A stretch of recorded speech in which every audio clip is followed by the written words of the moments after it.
Addis News Hour. Ethiopia deploys 150 heavy trucks on Port Djibouti that can facilitate the import-export trade. The trucks, which are tailored for delivery of bulk commodities, are said crucial to boost the capacity of the Djibouti-Ethiopia corridor and facilitate the flow of goods between the two countries. Sintayo Tamrat presents the story. Ethiopia and Djibouti have a long-standing relation that goes beyond ordinary socio-economic ties. Djibouti's economy relies on income generated from port service, and over 90% of Ethiopia's import-export trade passes through these ports. To further facilitate the import-export trade, Ethiopia has deployed 150 heavy trucks on Port Djibouti Friday. These trucks, which are tailored for delivery of bulk commodities, are said crucial to boost the capacity of the Djibouti-Ethiopia corridor and facilitate the flow of goods between the two countries. Each of the 150 vehicles can load 500 quintals at a single go. They are bought from Chinese Sinotruck company, but their engine is from Germany. They are strong and have big engine power. Besides, they are suitable for Ethiopian topography. They are assembled to suit European standard. Ethiopian Shipping and Logistics Service Enterprise says the $11 million trucks would have huge impact upon the country's logistics service. The trucks have huge impact in transporting Ethiopia's goods in bulk. They maximize the corridor's import-export capacity and will help swiftly unloading shipments and sending back the fleets from the port. One of the logistics problems has so far been the capacity to transport freights from the port, and these trucks can now alleviate this gap. Such consumer goods as fertilizers are seasonal. They must be transported in time. So the beginning of the 150 additional freights is of paramount significance to assist Ethiopian farmers and the agriculture sector in general. The ambassador also mentioned the road infrastructure, which has been an issue of the logistics sector, has now been rectified. One problem we have so far faced is dilapidation of the road from Galafi to Dikul. This has now been avoided. We inaugurated a new road last week, but there remains about 80 kilometers road construction. Chairman of Djibouti International Free Trade Zone, Abubakar Omar Hadi, said the newly deployed trucks are of high value for a country like Ethiopia because such trucks can transport a bulk of goods to areas where rail transport cannot access.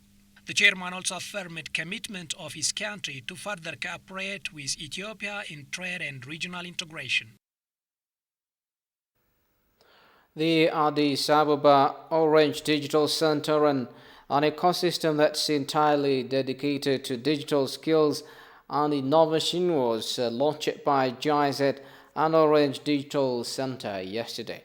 The center, which will train young people in digital technology and boost their employability, is home to the third Orange Digital Center in Africa and the Middle East, occupying areas of 500 square meters following Tunisia and Senegal. Kassan Janes more.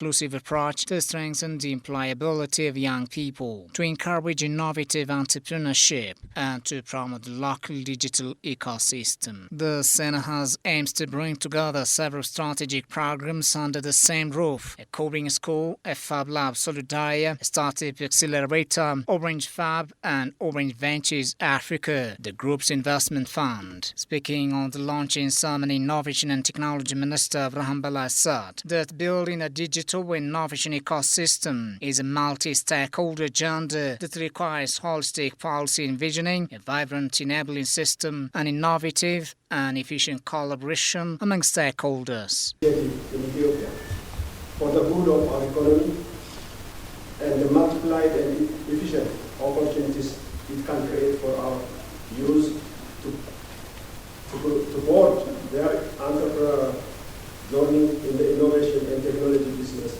space.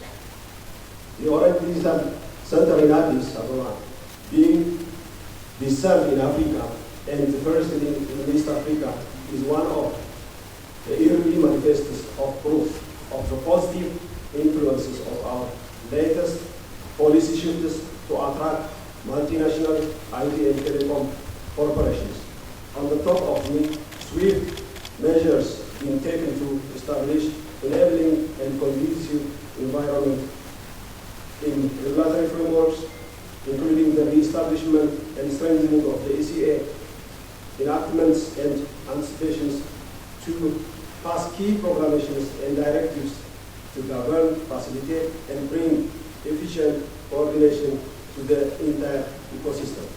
Investment Commissioner Lelise Nami on her part said that Ethiopia has a young, dynamic and trainable workforce as well as supportive policies to enable the launching of a project as Orange Digital Sena. The inauguration of Orange Digital Center in Ethiopia, which brings together all in one platform, youth and the entrepreneurship, from startup to the investment. I'm sure you will agree with me that 2020 was a stabilizing, confusing year that the world has been recently in history. It was a multidimensional global crisis encompassing challenges in health, economic, social and political fields, affecting all countries. Industry Parks Development Corporation CEO Sandokan Dababa also said that Ethiopia is working hard to create world-class ICT industries. Meanwhile, German ambassador to Ethiopia Stefan Auer noted that the Orange Digital Center contributes to Ethiopia's digital transformation while creating local employment prospects for young people. What I've been able to see so far, today is another example, one thing has become very clear to me. Ethiopia is not only a country of origin, but also a country of opportunities. Endowed with natural resources, I would still argue that Ethiopia's greatest resource and potential is its youth and its brain. In order to capitalize on this resource and make use of the demographic dividend, Ethiopia will need opportunities. Approximately 2 million jobs will need to be created each year to create these opportunities. Recently, the government of Ethiopia laid out its plan on how to do this over the next 10 years.